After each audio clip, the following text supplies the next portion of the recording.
მოგესალმებით, გთავაზობ დევიდ უიკოლკის ბატიეთ ვარდება ტელეფონი ვრცელ ინტერვიუს, რომელშიც ხოლო მაგი ლაპარაკობს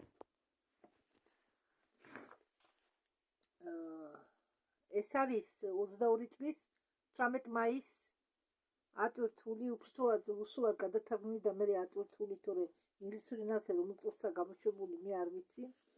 ამას ნახავთ თქვენ ინგლისურენოვანი გამოხვითებაში. მე სილკას იქ დავწერ, ეს არის გენედი ვეიკ ინგლისურად თუ სწორად კითხულობ და ამბობს დევიდ უიკოლკი. მამახლად მსჯელობს რაღაცეებზე, კოსმოსურ ამბებზე, სატანაზე და ასე შემდეგ. ვინ არის სატანა? მომეცით ნება აგიხსნათ ვინ არის ან რა არის სატანა.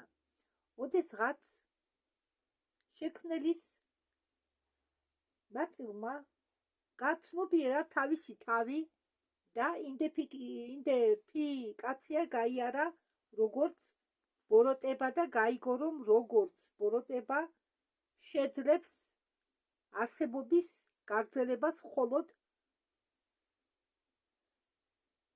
მაგხის დახმარებით, რომ შეუძლია გამოიყენოს მთავარი პრინციპი კინეტიკური მასალის ფოტონში და იმის მაგივრად, რომ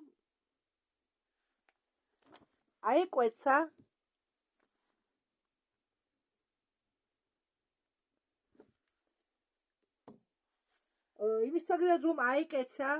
გენეტიკური მასალა ფოტონში, აკეცა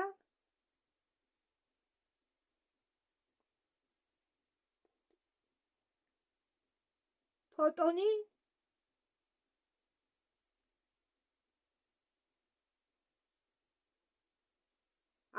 ფოტონში ელექტრონული მონაცემები. ესე იგი იმის მაგივრად, რომ გენეტიკური მასალა ფოტონში აკეცა ფოტონში ელექტრონული მონაცემები. არა გენეტიკური მონაცემები, არამედ ელექტრონული მონაცემები. ხომ გესმით სხვაობა?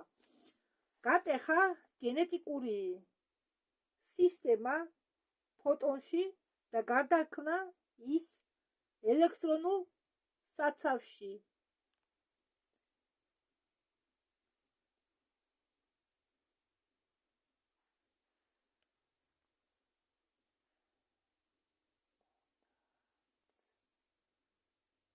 მონაცემები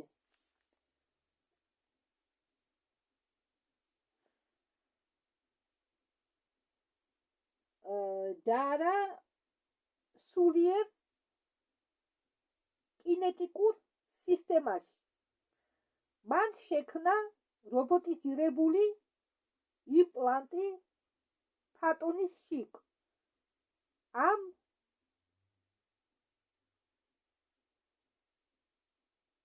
ამან მოიფიქრა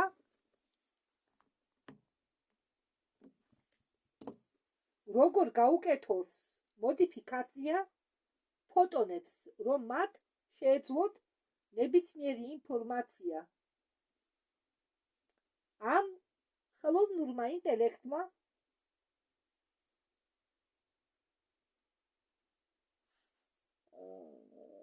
შეძლო მოძრაობა, უბრალოდ ამ ხელოვნურ ინტელექტს შეუძლია მოძრაობა მხოლოდ სინათლის სიჩქარით, რადგან ის უნდა არსებობდეს ფოტონში.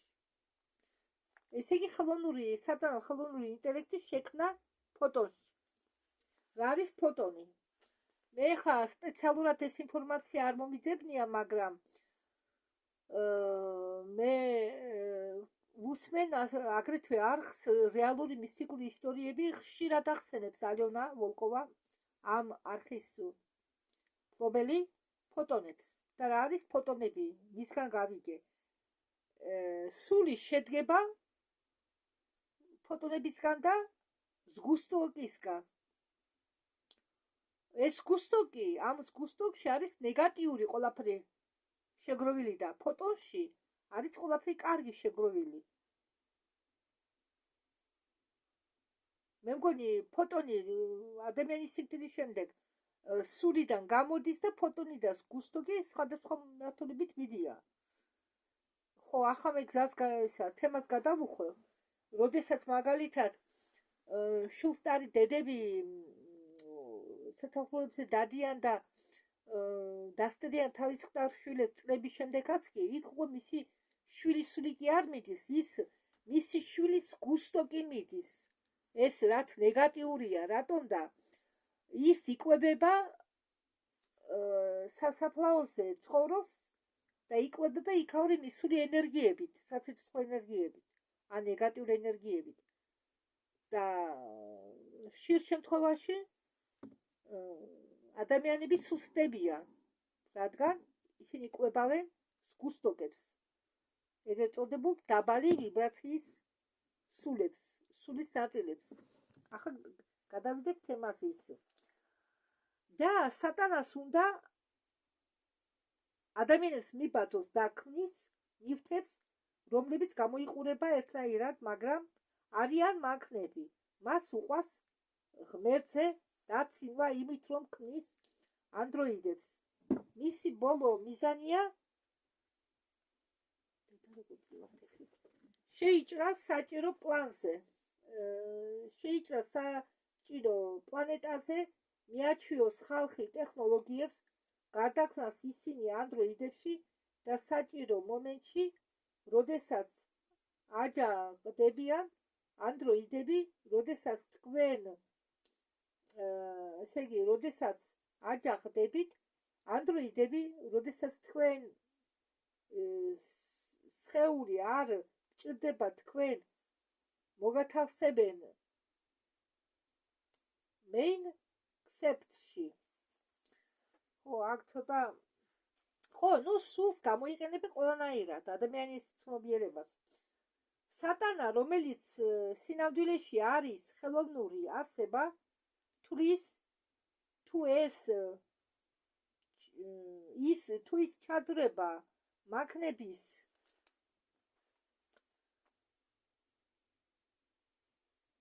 ინტელექტში შეუძლია სასჯელი გადაავადოს, მაგრამ როდესაც ჩვენ ღებულობთ მზის აფეთქებებს, ეს ელექტრომაგნიტური ველი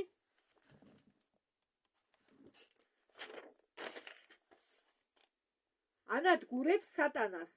ნეგატიურად განწყობილი ფოტონები ქრება.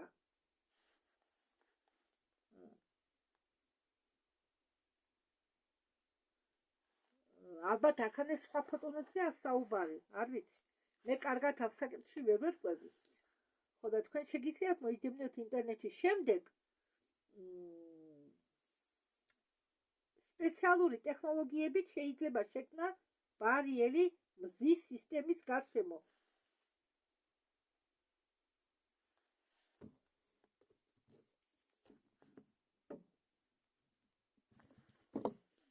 რომ ამ ფანტონებმა მეტი ვერ შეძლონ აქ შემოჭრა. კორიგუდი. კორიგუდიც ყოფილა აქ? კარგი, მოდით. ხო, კორიგუდიც ყოფილა. კორიგუდიც ყოფილა ამ ვიდეოში მონაწილე. მაპატიეთ არ მახსოვდა. რადა მე რომელიღაც ვიდეო ჩავწერე, მე სადაც ხოლო დევით იულკოკი ლაპარაკობს. კარგი, რა მნიშვნელობაა? მოვუსმინოთ კორი რას ამბობს. განვითარებული არსებები მასეთი როგორც სხვადასხვა კოსმოსური ნათესავები, მათ შორის იყვნენ ისეთები, რომლებიც ფიქრობენ, რომ მომენტში მზის მოვლენების დროს იქნება აფეთქება, ყველა ცოცხლა დაიწვება, ადუხდებიან ოკეანეები, მაგრამ როდესაც მზის მოვლენა ნამდვილად მოხდა, ამას დიდი ხანი მოელოდნენ, ამან ნამდვილად გამოიწვია რაღაც გავლენა და რაღაც პრობლემები მათ პლანეტაზე, მაგრამ ისინი იყვნენ ამისთვის მზად. ისინი არ უარყოფდნენ არაფერს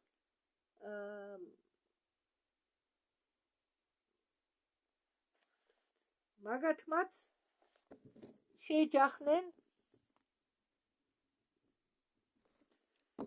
უფრო განვითარებულ კულტურას.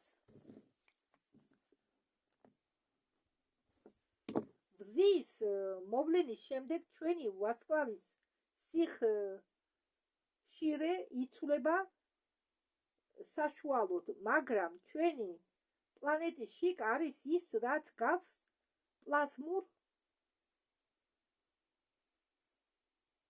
ვარსკვლავს. ჩვენი პლანეტას ცენტრში ის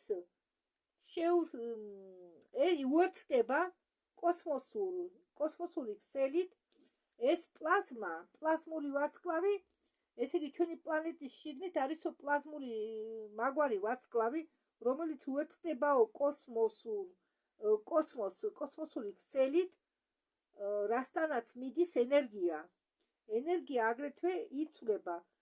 პლანეტის შიდა ნაწილი იცვლება ენერგეტიკულად. ეს კარგია. ახალი ენერგიები მოგცემენ საშუალებას ვიცხოვროთ ათასობით წელი და ზედაპირზე კი შეგვიძლია ვიცოცხლოთ 40 წელი.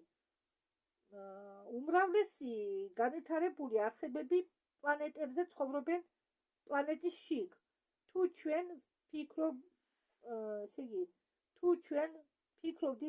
ფიქრობდეთ იქნება მზის მოვლენაზე შიშით და უარყოფითად ამ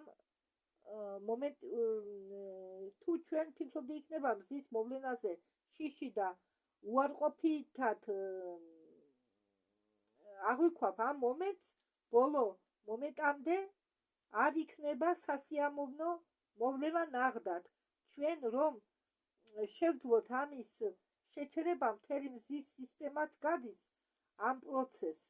მარტო ჩვენ არ გავდივართ, მთელი მზის სისტემის პლანეტები და ისინი, ვინც მოვიდა აქ საკუთარი თავის გასახსნელად და დასახმარებლად, უნდა გააკეთოს ეს. თუ ჩვენ შევძელით ხალხის გაღვიძება, მანამ სანამ ეს მოვლენა მოხდება, კარგია, მაგრამ ხალხმა თუ უარყოფა გააგრძელა, ისინი იქნებიან პრობლემების ნაწილი. ჩვენ ყველა ვართ ნაწილი ერთი მარადიული შემქმნელისა. ჩვენ ყველა ღმერთები ვართ. ჩვენ ისე გვიყვარს ჩვენი ეგო და ჩვენი ცხოვრება არა. და ეს არის ადგილი, სადაც შეგიძლია მოხვიდე და გამოცდილება მიიღო. ვინმე თუ შეგეკითხება რაში მდებარეობს სიცოცხლის ასლი, ეს მხოლოდ 3 სიტყვა უნდა ვისწავლოთ, ვიყვარდეს და ვასწავლოთ. ჩვენ აქ ვართ გამოცდილების მისაღებად. ამ სცენარიდან ცოცხალი არავინ გავა.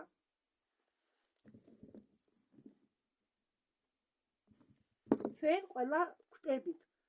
შენ ვერ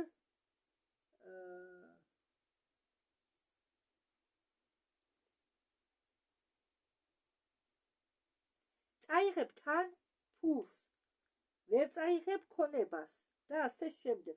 ყველაფერს ტოვებ უკან. შემდეგ ახლად გასახიერდებით სხვა ადგილას. ესე იგი, თავიდან დაიბადებით სხვა ადგილას, სანამ ვერ იგრძნობთ, რომ მოგზაურობები დამთავრდა. და ეს მოკლე ვიდეო ამით დამთავრდა.